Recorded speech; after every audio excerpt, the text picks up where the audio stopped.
अपना पड़ोसी देश है नेपाल। भगत खेम बहादुर जी आए हुए यहाँ पर, एक बार खड़ा होना, इधर आ जाए या मेरे पास आ जाए, इसको लाना इधर से लाकर, इधर से। ये पहले यहाँ नौकरी करता, अपने भारत में रहते थे। इनके भांजे ने ये ज्ञान समझा, वो इंजीनियर है, उसने कंप्यूटर में हमारी आस्था चैनल पर देखा था 2003 में। उस समय उसने इस ज्ञान को समझा, फिर अपने मामा जी को इनको सीडी दिखाई, क्योंकि नेपाल एक हिंदू राष्ट्र है और देवी देवताओं के ऊपर पूर्ण रूप से कट्टरता से साथ आश्रित है। ये अन्य को मानने को तैयार नहीं था। कहने लगे नहीं, ये संत निंदा करता है और देवी देवताओं के बारे में ऐसे बोलता है, भगवानों की पूजा मना करता है। लेकिन उसके भांजे ने कहा कि मामा जी ऐसी बात नहीं है, निंदा नहीं करते, ये सच्चा ज्ञान करें। अब देखिए, वेद और गीता को तो आप मानते हो, हाँ मानता हूं, उसमें देखो सीडी दे दी। कहने लगा ऐसा सुना, मैं तो चक्कर काट गया। इसने सन 2004 में नाम लिया था। अब ये अपने स्वदेश लौट गया नेपाल में, वहां जाकर के लोगों को प्रचार किया, समझाया, बहुत से व्यक्तियों को लेकर यहां आने लगा। तो अब इसने कहा जी नेपाल में गरीब लोग ज्यादा हैं, यहां वहां प्रचार करने के लिए, और मैं अकेला हूं, मेरे पास भी इतना वित्तीय वो नहीं है, अगर थोड़ी बहुत सहयोग यहां से मिल जाए तो मैं वहां जा जाके घर घर जा जाके प्रचार करूं। तो इसने पैसे मैंने इनको पैसे दे दिए, जो वहां 4000 रुपये बनते हैं नेपाल के। इसने क्या किया कि वो 4000 रुपये, ये बता आप ही बताएगा तो अच्छा लगेगा, आ जाओ एक बार आप यहाँ आओ। वो 4000 रुपये रख दिए सुरक्षित के, भगवान के पैसे, नाजायज खर्च नहीं करूंगा, मेरे लिए जहर है। अपना जब तक इसकी सामर्थ्य रही अपने पैसों से इधर उधर खर्चा करके भक्तों को समझाता रहा, जाता रहा, सीडी दिखाता रहा। फिर इसको 500 रुपये की आवश्यकता पड़ी, और वो पैसा ऐसे स्थान पर रखा था सुरक्षित के, छूना नहीं है, इसको छेड़ना भी नहीं है। तो इसने जब फिर वो 500 रुपये की आवश्यकता पड़ी तो कहने लगा मैंने देखा परमात्मा का पैसा निकाल लूं, कुछ ले लूं आज। तो 500 रुपये निकालने के उद्देश्य से इसने देखा तो वहां पर 6500 रुपये पाए। बोलो सतगुरुदेव की जय। बंदी छोड़ कबीर परमेश्वर जी की जय। अब आपके समक्ष भक्त खेम बहादुर जी नेपाल से, इसने कह रहा था, मैंने पहले अपनी पत्नी को भी नहीं बताया कि पहले भगवान गुरुदेव को बताऊंगा फिर औरों को बताऊंगा। आज आकर इसने सबसे पहले कल यही कहने लगा जी कमाल कर दिए, भगवान जैसे सुने थे कबीर जी वैसे ही मिले।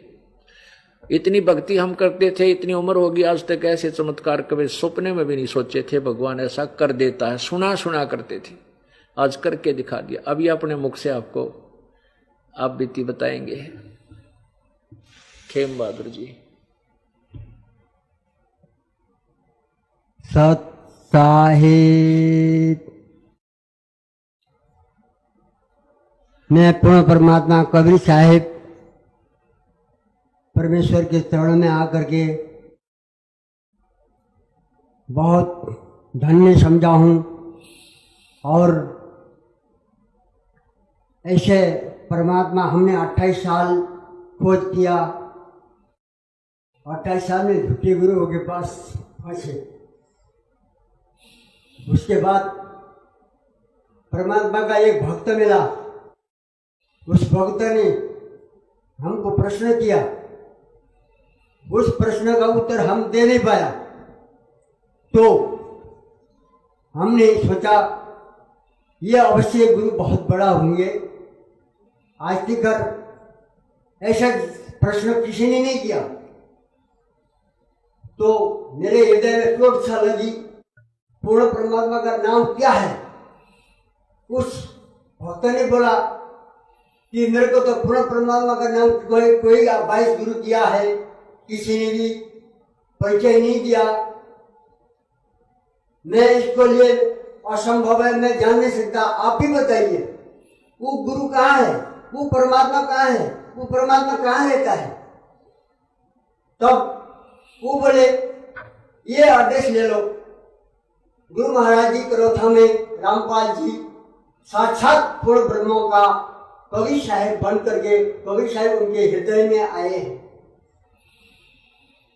तो मैं अति प्रसन्न हुआ और वो कोई किसी ने ना बोला हुआ समाचार उस भक्त ने मेरे को सुनाया। तो मैंने ऑडियो नोट किया और आपका गुरु का परिचय दीजिए, आपका गुरु का कोई सीढ़ी चक्का किताब कुछ भी हो मेरे को प्राप्त कर दीजिए, मैं पढ़ूं, देखूं, सुनूं, इस चीज को जानना चाहता हूं। मैं खोज करते करते आज 28 साल मेरा बर्बाद हो गया। तब फिर मैंने उसको अध्ययन किया। वो भक्त ने मेरे को सीढ़ी चक्का और रेस यहाँ का और सृष्टि रचना का एक किताब मेरे पास पहुंचा दिया। तो पहले वाला मैं साधन करता था 3 घंटा, 2.5 घंटा, 2 घंटा बैठ करके आंख मेट करके उस ज्योति का दर्शन करवाता था, लोगों को समझाता था, लोगों को सिखाता था, बहुत संख्या जोड़ा।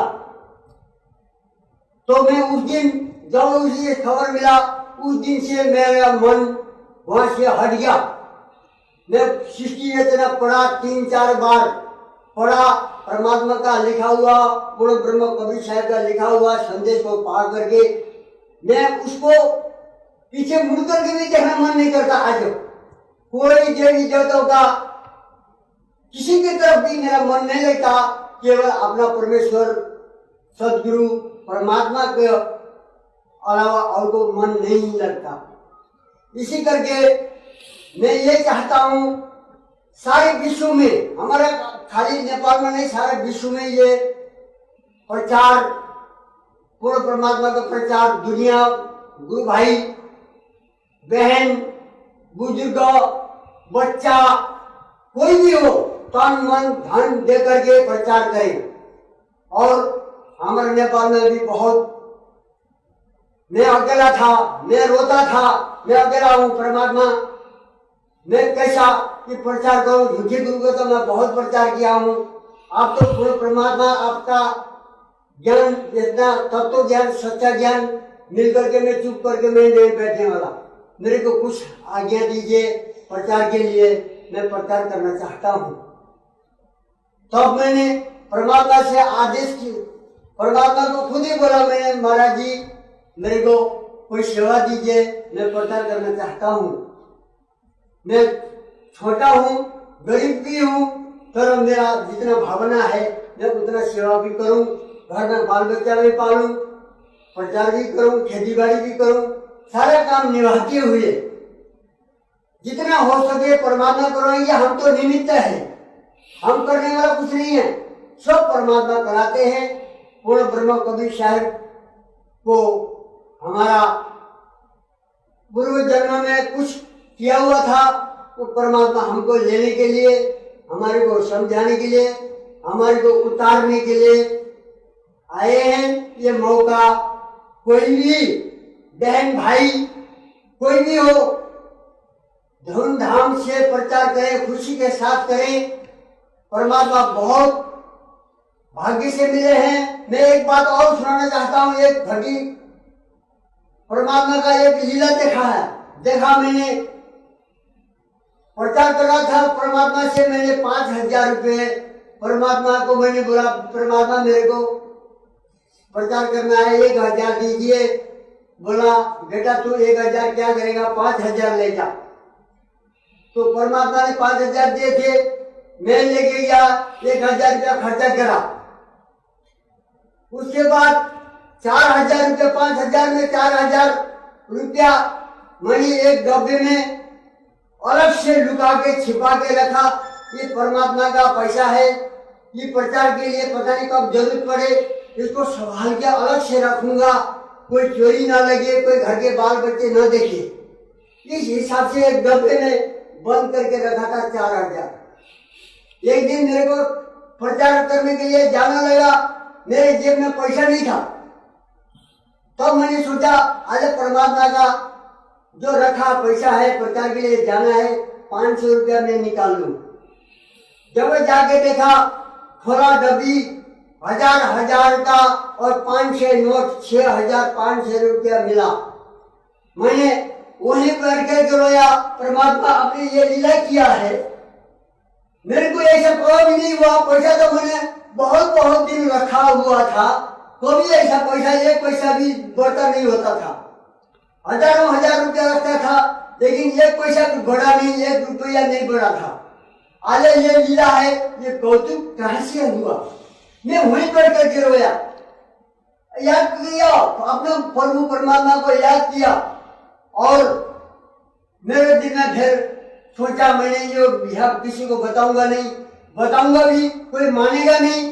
मैं अपना गुरुदेव के पास जाकर के ये संदेश गुरुदेव को ही बताऊंगा। तो मैंने गुरुदेव को बताया।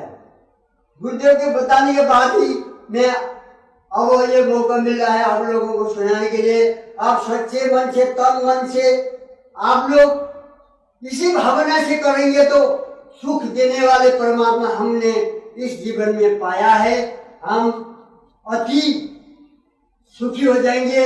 इसके लिए परमात्मा ने मौका दिया है। ये कहने के लिए मैं यही सत्संग करता हूँ। सत साहिब।